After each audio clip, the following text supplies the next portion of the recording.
C'est pour quoi faire?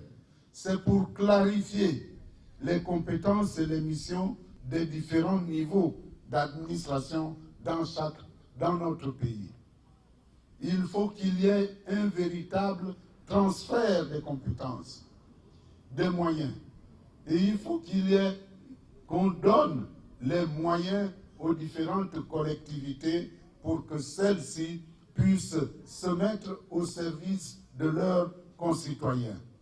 Aujourd'hui, ce n'est pas le cas. Il est donc temps que nos collectivités locales aient plus de moyens pour exercer les missions octroyées au profit du développement local de nos populations. Pour construire une salle de classe, il faut que ce soit le ministère de l'Éducation nationale qui le fasse. Pour construire un dispensaire, tout doit partir du ministère de la Santé. Sous notre septennat, les collectivités locales, à travers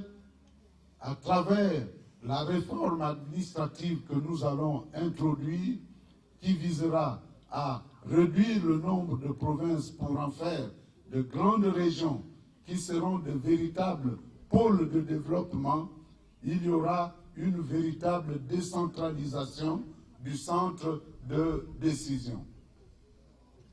Dans le domaine économique, je voudrais fixer un cadre attractif pour favoriser les investissements directs étrangers dans notre pays. Aujourd'hui, notre cadre n'est pas attractif. Il n'est pas attractif pourquoi? Parce que le président de la République, il est en même temps président de la République et homme d'affaires. Un président de la République ne doit pas être un homme d'affaires.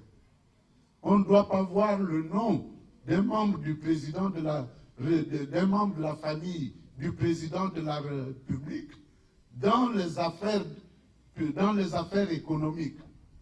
Il faut qu'il y ait une véritable séparation. Parce que quand le président devient homme d'affaires, il empêche les autres hommes d'affaires de pouvoir s'exprimer librement dans leur domaine de compétences, et en ce moment, il n'y a plus véritablement concurrence. Il faut inciter au développement et à la diversification des activités économiques. Tout ceci pour pouvoir augmenter la richesse nationale, donc la croissance de notre économie. Notre pays, mes chers compatriotes, a des atouts extraordinaires. J'ai été dans le Wellington, j'ai été dans une partie de l'estuaire, j'étais dans la Nyanga, l'Angounier, je viens de l'Ogoué-Ivindo. Nous avons une richesse incommensurable, c'est notre forêt. Nous avons d'autres richesses, les hydrocarbures, les mines, l'hydraulique, la nature et le climat que Dieu nous a donnés.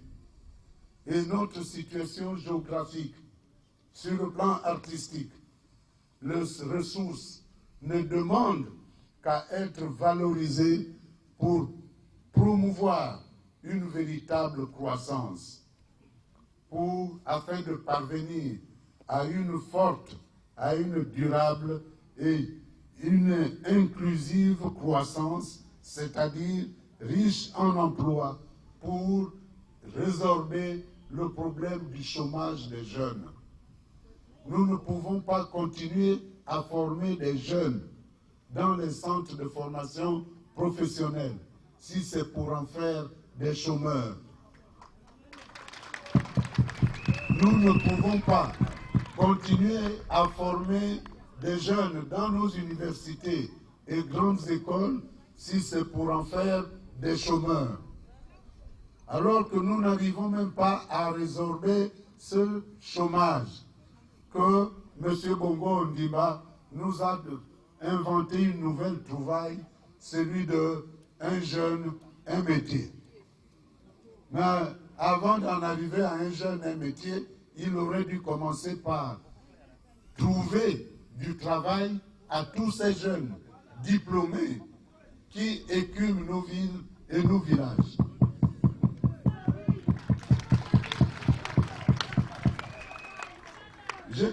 récemment, quand j'étais dans la province du Wellington, dans un village du canton LLM, un jeune licencié en sociologie qui était assis au corps de garde, je lui ai demandé ce qu'il faisait là. Il m'a dit, mais monsieur, qu'est-ce que vous voulez que je fasse? Je ne trouve pas de travail, je suis venu m'asseoir au village. Cela n'est pas normal, cela est inadmissible. Il y en a même ici. Dans ces conditions-là, s'il y en a ici, nous devons tout faire par le monde, l'attractivité de notre milieu économique, inciter les investisseurs étrangers à venir chez nous. Mais les investisseurs étrangers ne viennent pas chez nous parce qu'ils ont peur de notre système judiciaire. Dès lors que quelqu'un a une affaire au tribunal, je connais le cas d'un monsieur, je crois que sa société est ici, à Port-Gentil, qui a eu gain de cause auprès du tribunal. L'affaire est allée en appel, il a gagné son procès contre un membre, contre une autre société, dont le propriétaire n'est qu'un des collaborateurs de M. Bouroubourou. Mais jusqu'à présent, ce monsieur, bien qu'il ait gagné son procès, n'arrive pas à rentrer dans ses fonds. Il faut donc que notre justice, j'insiste encore là-dessus, soit indépendante. C'est ça qui rassurera le monde des affaires. Il faut que nos finances publiques soient bien gérées. Aujourd'hui, les caisses de l'État sont vides. Elles sont vides. Le peu d'argent qui entre, c'est cet argent qui sert pour la pré-campagne et la campagne de M. Dimbunga.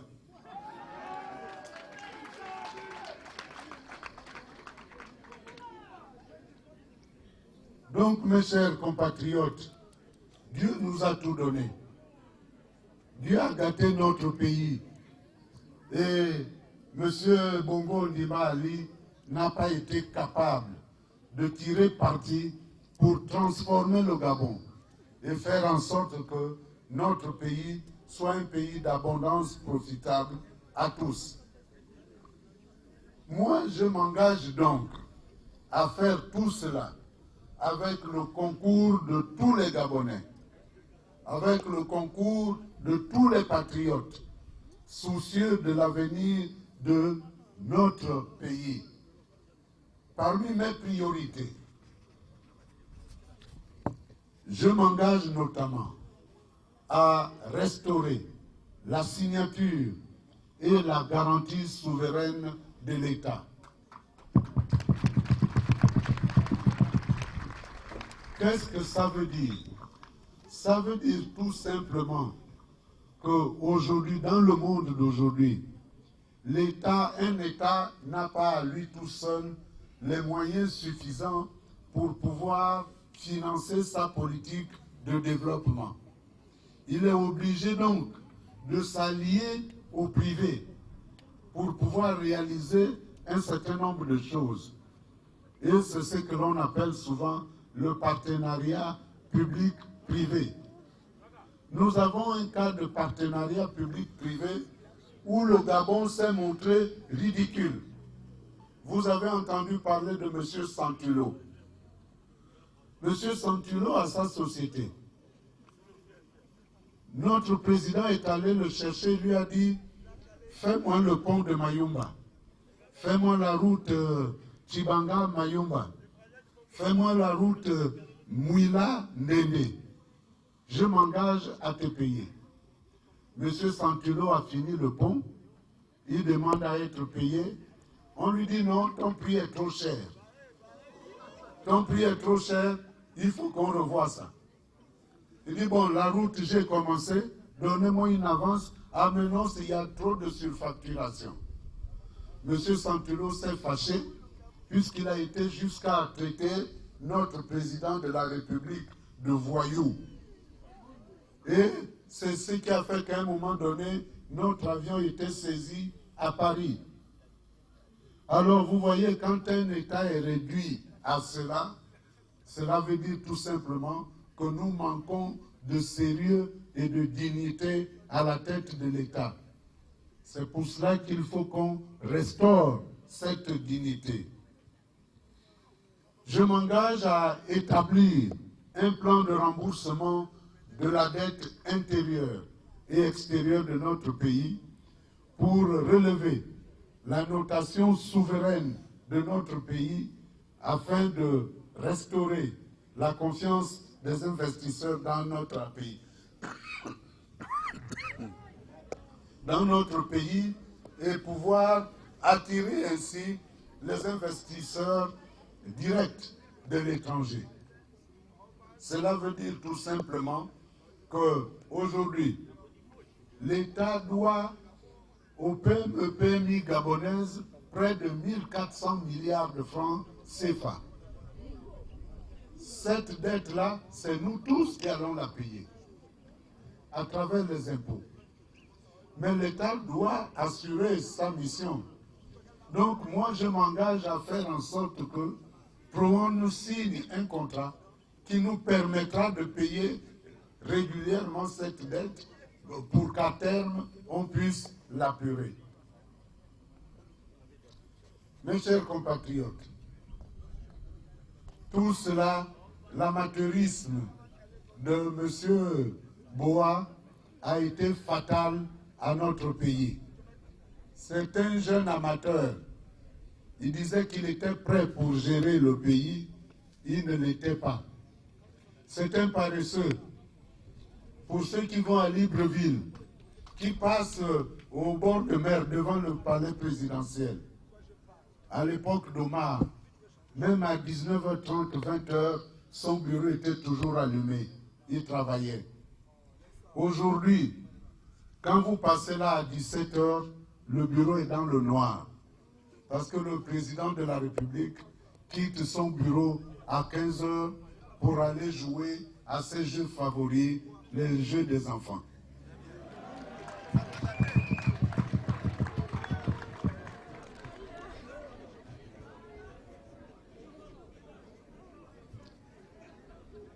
Alors, mes chers compatriotes, dans le domaine social, c'est un volet important de notre politique de gérer autrement le Gabon à travers Gabon d'abord.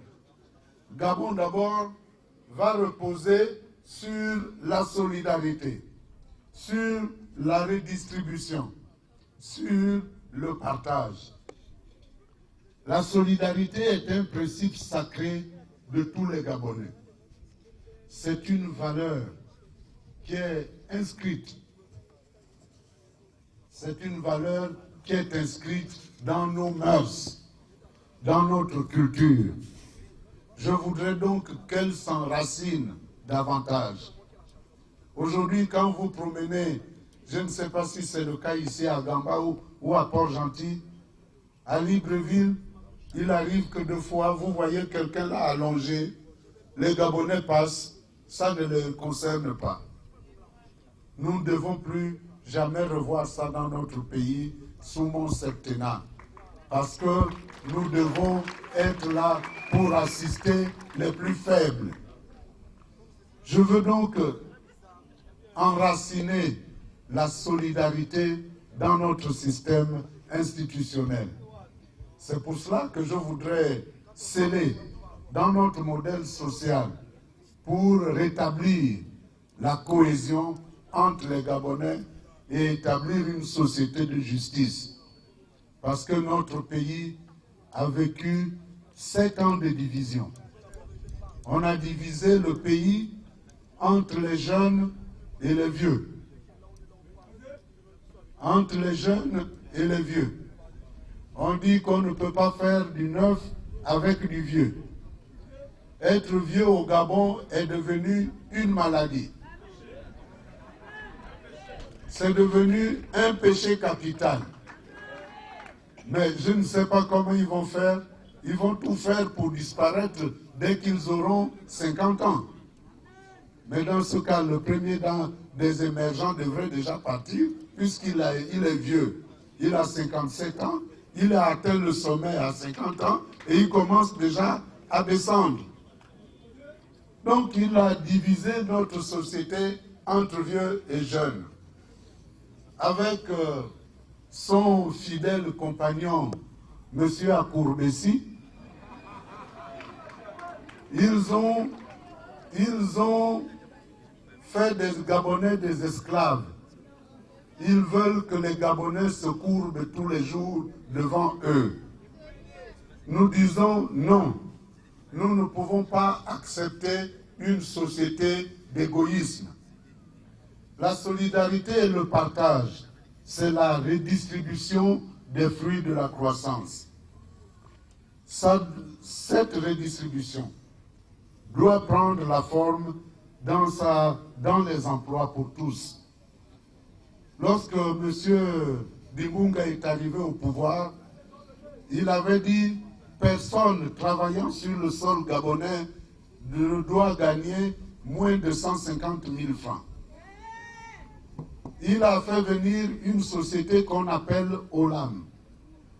Et cette société est dans tous les projets de M. Bongo Ondimba Ali. Mais allez voir sur les plantations de palmiers à huile. Allez voir là où est OLAM. Les salaires varient entre 60 000 et 110 000 francs. Et en attendant, il nous a fait croire que personne ne doit gagner moins de 150 000 francs. Donc il faut que nos compatriotes puissent vivre dignement du fruit de leur travail. Une éducation de qualité devra être de mise. Depuis 7 ans, nos enfants n'apprennent presque plus. Mais en attendant la fin de l'année, on leur distribue les diplômes, le bac, le BPC, mais qui n'ont pas de valeur. Qui n'ont pas de valeur parce qu'ils n'ont pas rempli les critères de l'UNESCO pour avoir une année complète. Et tout ça, pourquoi il y a des grèves à répétition? Parce que le gouvernement ne respecte pas les engagements qu'il prend vis-à-vis des syndicats. Mais si les syndicats considèrent que le gouvernement ne les prend pas au sérieux, ils sont donc obligés de se mettre en grève. Chacun de nous doit pouvoir être en mesure d'apprendre à tout âge pour améliorer son mode de vie. Une santé de qualité pour tous, pour que les Gabonais vivent plus longtemps et en bonne santé. La route pour tous, pour se déplacer et circuler dans le confort et la sécurité. La route pour tous, pour développer l'économie et diffuser les progrès. En 2009, il nous avait dit qu'il allait amener l'eau et l'électricité partout. Il nous avait dit qu'il allait construire des logements sociaux, 5 000 par an. Je ne sais pas si ici à Port-Gentil, on a construit ces logements. Ici à Gamba. Et pourtant, c'est ce qu'il avait dit, c'était à cette même place. J'étais avec lui ce jour-là. Donc, notre pays, les Gabonais ont besoin d'avoir l'eau et l'électricité. C'est un droit inaliénable, l'eau et l'électricité. À propos de la Caisse nationale d'assurance maladie et de garantie sociale, c'est un bien qu'Omar Bongo nous a laissé. Ce n'est pas une affaire de M. Bongo Ondimba Ali, comme il le dit dans ses affiches publicitaires. Ce bien, la CNAM GS, qu'Omar Bongo avait initié avec son ministre des Affaires